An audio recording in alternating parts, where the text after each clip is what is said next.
மாதமட்டி ரங்கராஜ் மீது ஜாய் கிறிஸ்டல்லா திருமணம் செய்து கர்ப்பமாக்கி ஏமாத்திட்டதா குற்றச்சாட்டுகள் வச்ச விவகாரம் நீதிமன்றத்துல அடுத்த ஸ்டேஜுக்கு வந்திருக்கு. ஜாய் கிறிஸ்டல்லாவுக்கு எதிராக மாதமட்டி ரங்கராஜ் போட்டிருந்த டெஃபமேஷன் கேஸ் அண்ட் சென்னை உயர்நீதிமன்றம் அப்படின்னு ரெண்டு தரப்பையும் ரைட்டன் அண்ட் அக்ரிமெண்ட் தாக்கல் செய்யப்பட்டு உத்தரவிட்டிருக்காங்க. கடந்த ஜூலை மாதம் மாதமட்டி ரங்கராஜ் அண்ட் ஜாய் கிறிஸ்டல்லா ரெண்டு பேரும் மனக்கோளத்துல இருக்க மாதிரியான பிக்சர்ஸை ஜாய் கிறிஸ்டல்லா ஷேர் பண்ணதுல இருந்து இந்த ப்ராப்ளம் ஸ்டார்ட் ஆச்சு. தனக்கும் ரங்கராஜுக்கும் திருமணம் ஆயிடுச்சு, இப்ப நான் 6 மாசம் இருக்கு அப்படின்னு சொல்லியிருந்த ஜாய் கிறிஸ்டல்லா அடுத்த மாதமே மாதமட்டி ரங்கராஜ் தன்னை ஏமாத்திட்டு சொல்லி போலீஸ் கமிஷனர் ஆபீஸ்ல கம்ப்ளைண்ட் கொடுத்தாங்க. அதோட தன்னோட கம்ப்ளைண்ட் அவங்க சரியா விசாரிக்கல அப்படின்னு சொல்லி அடுத்ததா மாதமட்டி ரங்கராஜ் மேல மகளிர் ஆணையத்துல கம்ப்ளைண்ட் கொடுத்திருக்காங்க.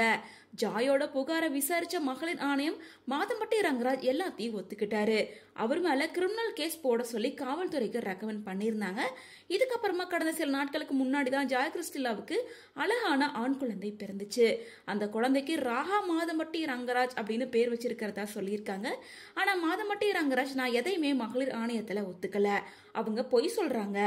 ஜாய் கிறிஸ்டல்லா குழந்தைக்கு டிஎன்ஏ டெஸ்ட் எடுத்து அதுல நான் தான் அப்பான்னு ரிசல்ட் வந்ததுக்கு அப்புறமா அந்த குழந்தையோட பொறுப்பை நான் ஏத்துக்கிறேன் அப்படின்னு சொல்லியிருந்தாரு. இதை தொடர்ந்து மகளிர் ஆணைய தலைவரான குமாரி அவர்கள் ரங்கராஜ் எதுக்கு இப்படி பொய் சொல்றாருன்னே தெரியல, விசாரணை நடந்தப்ப அவர் எல்லாத்தையுமே ஒத்துக்கிட்டாரு, ஆனா இப்போ மாத்தி பேசுறாரு. அவர் சோசியல் மீடியால என்னத்தையாவது உளறிட்டு போட்டோம், அதை பத்தி எங்களுக்கு கவலை இல்ல, நாங்க அவர் மேல கிரிமினல் ஆக்ஷன் எடுக்க பரிந்துரை பண்ணியிருக்கோம் அப்படின்னு சொல்லியிருந்தாங்க. இதை தொடர்ந்து ரங்கராஜ் ஜாய் கிறிஸ்டல்லா மேல ஒரு கேஸ் போட்டிருந்தாங்க. ஜாய் என் பேரை கெடுக்கிற மாதிரி பொய்யான விஷயங்களையும் தவறான விஷயங்களையும் சோசியல் மீடியால தொடர்ந்து பேசிட்டு வராங்க, இதனால எனக்கு ரொம்ப அவமானம் ஏற்படுது, உடனே இதை நிறுத்த சொல்லி தடை உத்தரவு போடணும் அப்படின்னு மனு தாக்கல் பண்ணியிருந்தாரு. இந்த வழக்கு நீதிபதி என் செந்தில்குமார் அவர்கள் முன்னிலையில விசாரணைக்கு வந்தப்ப ஜாய் கிறிஸ்டல்லா தன்னோட முதல் கணவரை ஜூலை 16, 2024 தான் சட்டப்படி விவாகரத்து பண்ணியிருக்காங்க. ஆனா இவங்க மாதமட்டி ரங்கராஜ கடந்த டிசம்பர் 2024, 2023 மேரேஜ் பண்ணிக்கிட்டதா சொல்றாங்க. முதல் கல்யாணம் முடியறதுக்கு முன்னாடி எப்படி இவங்க ரெண்டாவது கல்யாணம் பண்ணிக்க முடியும், இது சட்டப்படி சரியா அப்படின்னு நீதிபதி கேட்டிருந்திருக்காரு. அதுக்கு ஜாய் கிறிஸ்டல்லா தாக்கல் பண்ண வாக்குமூலத்துல என்ன சொல்லியிருக்காங்கன்னா, எனக்கு 2018 ஃபர்ஸ்ட் மேரேஜ் ஆச்சு, ஆனா 2020 இருந்து என் கணவரை நான் பிரிஞ்சுதான் வாழ்றேன். 2023 ஜூலைல ரங்கராஜ் எனக்கு அறிமுகம் ஆயிருந்தாரு, நான் என் மனைவி விட்டு பிரிஞ்சுட்டேன்னு போய் சொன்னாரு. அதனால அவர் என்னை வற்புறுத்தி திருமணம் பண்ணிக்க சொன்னாரு. நாங்க டிசம்பர் 24, 2023 கல்யாணம் பண்ணிக்கிட்டோம். அதுக்கப்புறமா நான் கர்ப்பமான ரங்கராஜ் என்னை மிரட்டி கட்டாயப்படுத்தி அபார்ஷன் பண்ண சொன்னாரு. 3வது முறையா ஏப்ரல் 2025 தான் நான் பிரெக்னன்ட் ஆனேன். அப்ப அபார்ஷன் பண்ண முடியாதுன்னு சொன்னதுக்கு அப்புறம் தான் சண்டையே வந்துச்சு, அவர் என்ன அடிச்சாரு. ரங்கராஜ் மீது போலீஸ்லயும் தமிழ்நாடு மகளிர் மாநில ஆணையத்திலையும் கிரிமினல் புகார் கொடுத்திருக்கேன்.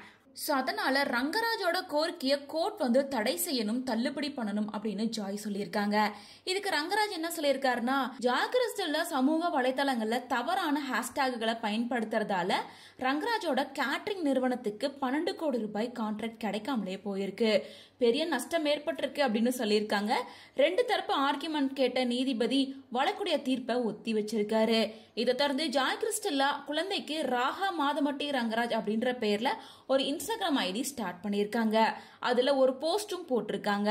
அதுல உன் காதல்ல, உன் மோகத்துல, உன் வேகத்துல உயிர்த்த கரு, உன் கரு, உன் உயிர், உன் குருதி, உன் அடையாளம், ஆனால் உன் அவமானமாய் நீ உதிர்த்த சொற்கள் காலம் கடந்தாலும் காயம் ஆற்றாது, புது உயிராய் பூமியில் ஜனித்தேன், ஒரு பாவம் அறியேன், இப்படிக்கு விடை வேண்டி வழக்கு கொடுத்த அப்பாவுடன் சண்டையிடும் பிஞ்சு குழந்தை ராகா ரங்கராஜ் அப்படின்னு அந்த குழந்தைய அப்பாவை கேள்வி கேட்கிற மாதிரி பதிவை வெளியிட்டு இருக்காங்க.